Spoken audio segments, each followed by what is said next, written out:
महत्वपूर्ण बातें पढ़ेंगे उसमें सबसे पहले तो हम ये पढ़ेंगे कि आपका शरीर किस हड्डी के कारण सीधा खड़ा रहता है। बताइए।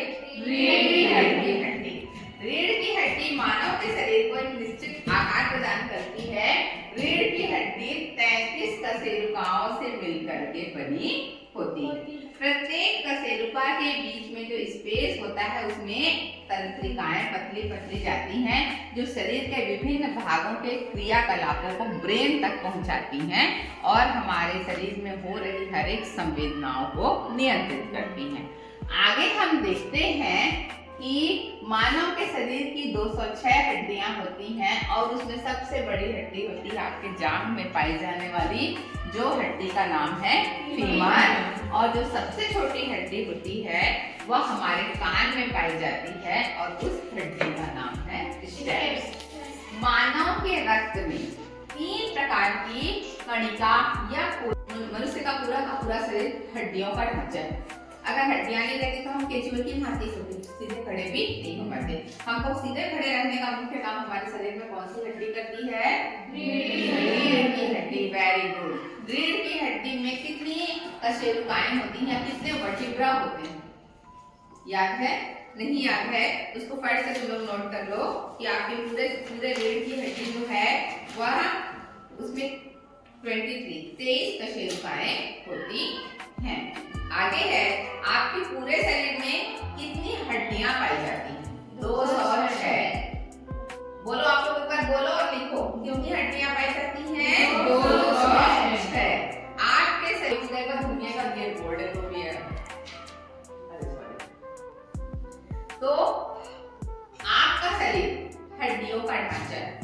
प्रत्येक मनुष्य के शरीर में चाहे वह छोटा हो चाहे वह बड़ा हो, ये मत समझ लेना कि छोटी बच्ची की या छोटा बच्चा है तो उसके शरीर में हड्डियों की संख्या कम होता है, ऐसा कुछ नहीं होता। पूरे मानव के विकसित शरीर में 206 हड्डियां पाई जाती हैं। आपके शरीर को सीधा आकार प्रदान करने वाली जो आपकी रीढ़ की हड्डी है जिसको वर्टिब्रा कॉलम कहते हैं उसमें 33, लिख लीजिए, मैं पूछूंगी 33 हड्डियां वर्टिब्रा होती है। ठीक है। आपके शरीर की सबसे बड़ी हड्डी जो होती है वह आपके कहाँ पाई जाती है? जांघ में, जिसको क्या कहते हैं? फीमर। और कान में ये मत समझना कि हड्डी नहीं होती, सबसे छोटी हड्डी कान में पाई जाती है अंतःकरण में, जिसको स्टेप्स कहते हैं। इसके अलावा कान में लिक्विड भी होता है और उसमें छोटे छोटे कैल्शियम कार्बोनेट के पार्टिकल्स भी पाए जाते हैं। जब आप गिरने वाले होते हैं तो वही पार्टिकल्स आपको सीधा खड़ा करने में मस्तिष्क को तुरंत सूचना दे देते हैं। केले के पैर पर जैसे ही आप केले के छिलके पे आपका पैर जैसे फिसलने वाला होता है या फिसलता है तो उन्हीं के कारण आप किसी को भी पकड़ के अपने शरीर को बैलेंसिंग कर लेते हैं। आगे है आपकी जीभ में स्वाद कलिकाएं होती हैं। आपकी जीभ के अगले हिस्से में आपको नमकीन और मीठे का पता चलता है। जीभ के पिछले हिस्से में कड़वाहट का पता चलता है और जीभ के दोनों साइड में खट्टेपन का पता चलता है। जीभ का बीच हिस्सा स्वादहीन होता है। यहाँ तक सबको क्लियर? ठीक है।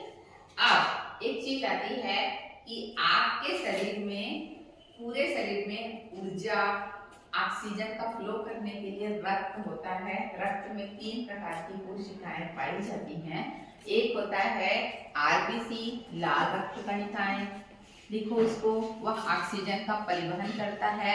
ऑक्सीजन के परिवहन के लिए उसमें हीमोग्लोबिन पाया जाता है और हीमोग्लोबिन में हीम जो होता है वह प्रोटीन होता है और ग्लोबिन मतलब उसमें आयरन की मात्रा होती है जो ऑक्सीजन आप श्वसन में लेते हैं उसके साथ क्रिया करके वह आपके पूरे शरीर में ऑक्सीजन को क्या करता है? ले जाने का काम करता है। ये पहला काम हुआ लाल